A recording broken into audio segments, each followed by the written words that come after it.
সকাল থেকেই এখানে প্রচুর মানুষ আসতে শুরু করেছে তার সমাধি ক্ষেত্র খোশবাগে, এবং তাকে পুষ্পার্ঘ্য দিয়ে মালা দিয়ে শ্রদ্ধা জানানো হচ্ছে। কিছু আলোচনাও হবে, কিছু কবিতা আবৃত্তি হবে, তাকে কেন্দ্র করে সঙ্গীত পরিবেশন হবে।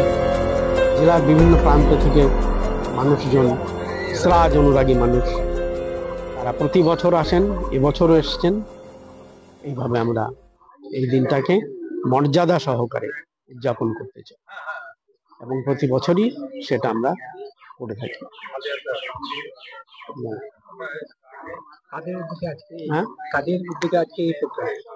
নবাব সিরাজদৌল্লা স্মরণ সমিতি, বিশ্বকোষ পরিষদ এবং নারকেল বাগান মুনলাইট ইনস্টিটিউট হায়ার সেকেন্ডারি একটা স্কুল, তার প্রধান শিক্ষক কাদির সাহেব আমাদের পাশেই আছে। প্রতি বছর ওরা হেল্প করে এবং এইভাবেই আমরা আগামী 24শে সেপ্টেম্বর হলওয়েল মনুমেন্ট অপসারণ, সিরাজের নামে যে কলঙ্ক লেপন করেছিল ব্রিটিশরা, তাকে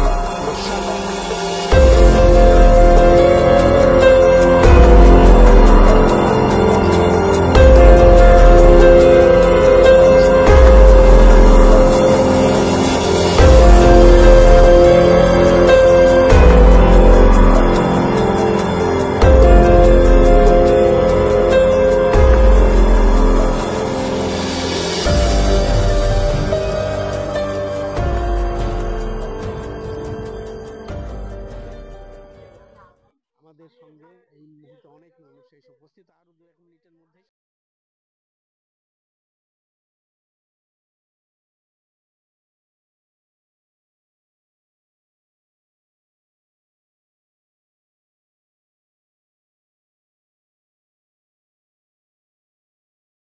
সশ্রদ্ধায় আজকে আমাদের নবাব সিরাজদৌল্লা স্মরণ সমিতির পক্ষ থেকে উদযাপন করেছে। এখন আনুষ্ঠানিকভাবে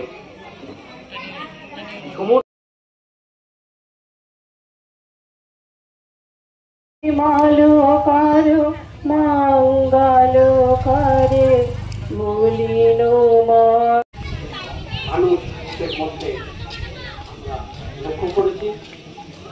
আমরা লক্ষ্য করেছি স্বাধীনতা সংগ্রামে সুভাষচন্দ্র বসু হলওয়েল মনুমেন্ট অপসারণ করা যা ছিল সিরাজদৌল্লা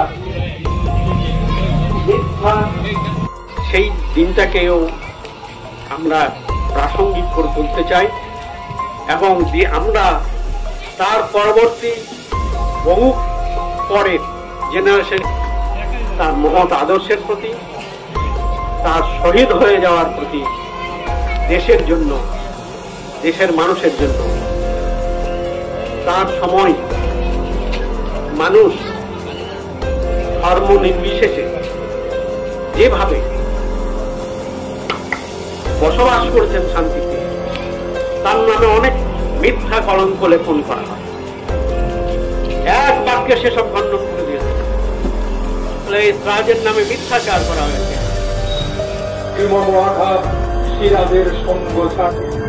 খোশবাগে সিরাজের সমাধি ক্ষেত্রে আসি এই দিনে 3রা জুলাই এবং আমাদের শ্রদ্ধা নিবেদন করি মুর্শিদাবাদ সিরাজ স্মরণ সমিতির পক্ষ থেকে। আজকেও সেভাবে আমরা এই স্মরণ সমিতিতে এসেছি সিরাজদৌল্লাকে শ্রদ্ধা জানানোর জন্য। 269তম মৃত্যু দিবস এবং সিরাজদৌল্লাকে অনেক জায়গায় আজকে যেমন আমরা এখানে স্মরণ করছি, সমাধি ক্ষেত্রে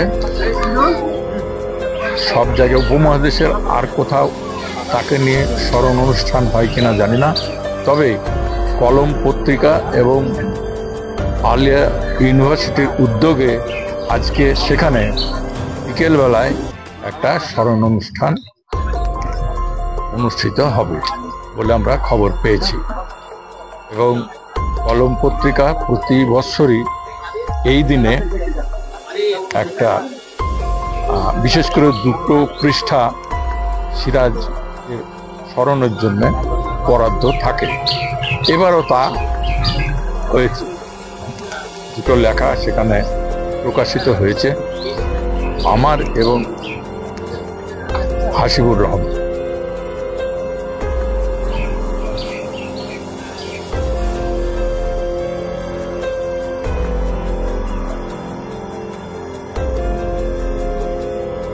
আজকের এই দিনেই সিরাজদৌল্লাকে জাফরাগঞ্জের এবং কলম পত্রিকা প্রতি বৎসরই এই দিনে একটা বিশেষ করে দুটো পৃষ্ঠা সিরাজ স্মরণের জন্য বরাদ্দ থাকে।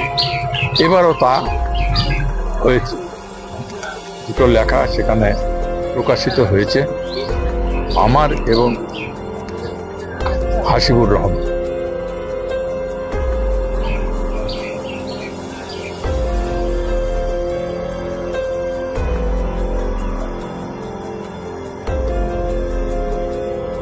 আজকের এই দিনেই সিরাজদৌল্লাকে জাফরাগঞ্জের রাজপ্রাসাদে, যেটাকে নিমুখারাম দেওরি বলা হয়, সেখানে সিরাজদৌল্লাকে হত্যা করা হয়েছিল।